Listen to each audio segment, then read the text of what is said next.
watching, and if you are new here then hello and welcome. My name is Alexis and I post 2 videos a week on a Tuesday and a Thursday at 7 AM. So if you love recipe videos like this one and you want to see more, then please don't forget to hit that subscribe button.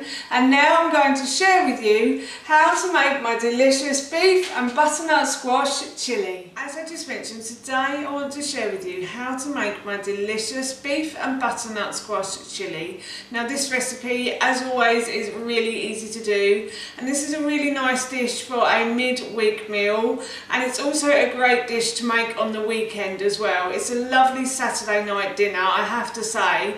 We're going to be having this tomorrow for our dinner, so I thought I'd prepare everything in advance and then I'd just cook it off on the day. So while I was doing that, of course, I thought I'd share the recipe with you. So here is how to make my slow cooker beef and butternut squash chilli. Now that my oven is preheating, I'm going to make my butternut squash sauce for the chilli. So for this I have peeled and removed the seeds from one butternut squash. It's about a 300 gram butternut squash, so it's quite a small one.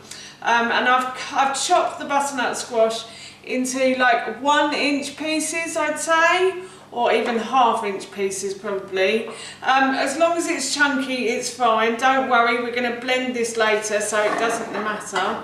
So what I'm going to do is just put those into my baking tray, and I'm going to add some oil to the base of my tray as well. And I'm just going to toss the butternut squash in the oil until everything is beautifully covered in the oil. And now what I'm going to do is I'm going to put this into the oven for about 25 to 30 minutes, or until the butternut squash starts to go golden on the outside. Firstly, I'm going to preheat my oven to 200 degrees. My butternut squash is cooked and it starts to go slightly golden brown on the edges, so I'm going to take this out of the oven and I'm going to leave it to cool. The pieces of butternut squash have now cooled, so what I'm going to do is I'm going to transfer them from the baking tray into my blender, like so. Just make sure I get everything. Waste not, want not, as my grandmother used to say. And then what I'm going to do is I'm going to add about 300 mils of bone broth. You can use chicken stock if you wanted to, or you could use milk as well for this recipe if you don't have any bone broth. So I'm just going to pour this in as well, and I'm going to blend these ingredients together now. The ingredients until they are smooth, like so, and now I'm going to use this like a tomato sauce in the chilli. So instead of tomatoes, I'm actually going to use a butternut squash sauce. Now that the sauce is made, what I'm going to do is I'm going to pour that into my slow cooker. I'm just going to grab my teaspoon a minute.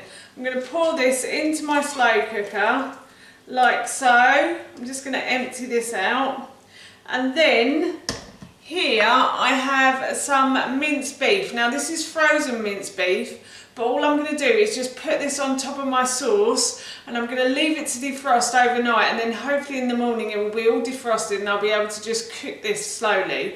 So I'm going to put this on now, and what I'm going to do is I'm just going to go and wash my hands because I've touched raw meat. Now that those ingredients are in, I'm going to add my other ingredients to the slow cooker. So here I have 1 red pepper that I have sliced the top from, removed the core and the seeds and the stalk as well. So I'm going to put that into my slow cooker. Then I've peeled, sliced and diced 1 red onion.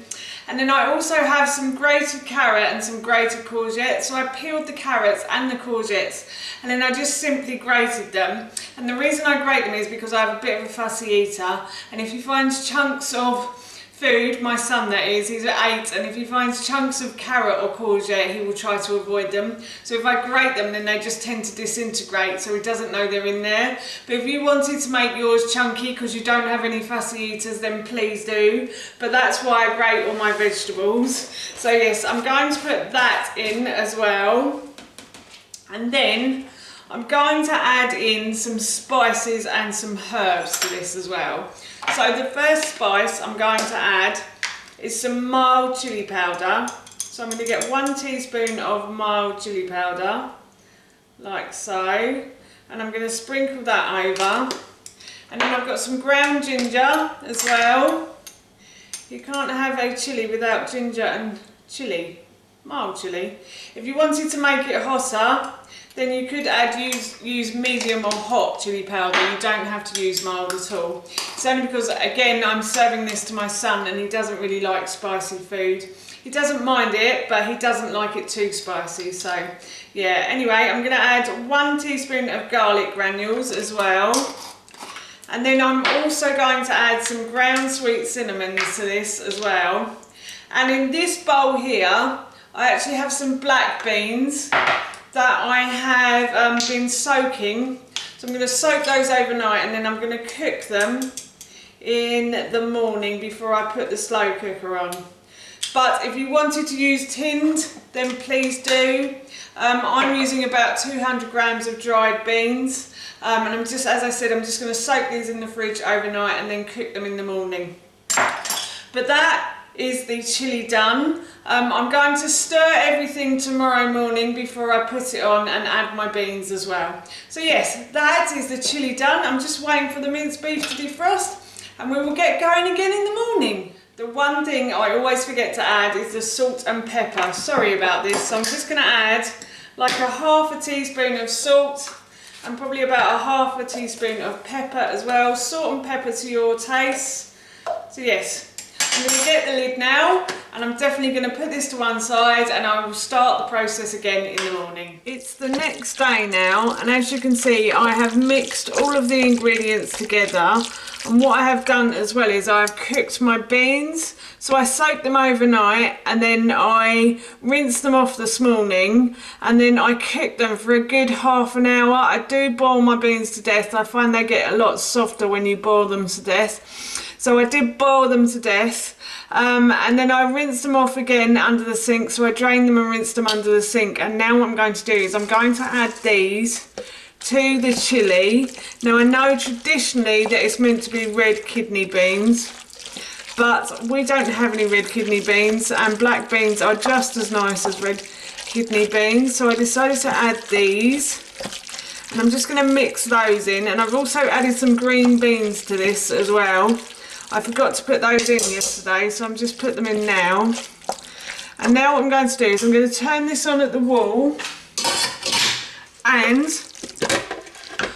I'm just going to tap off the excess food on the spoon. And I'm going to put the lid on and I'm going to put this on low for 7 to 8 hours, and that is basically our dinner done.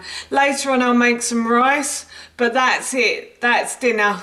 All done, and I can't wait as it smells so good even when it's raw. As you can see, the chilli has cooked beautifully in the slow cooker, and I've made some quinoa to go with this, and I've mashed up an avocado as well. So I'm going to serve up, and that is dinner done. That's how you make my delicious beef and butternut squash chilli, and that recipe I will link in the description box below for you. As I mentioned earlier, I'm going to be having this for my dinner this evening, and it smells so good, I can't wait. So for now, that's it from me. Thank you so much for watching. Please feel free to give me a big thumbs up if you enjoyed this video, and please feel free to leave any comments below, and please don't forget to hit that subscribe button. See you all soon. Bye.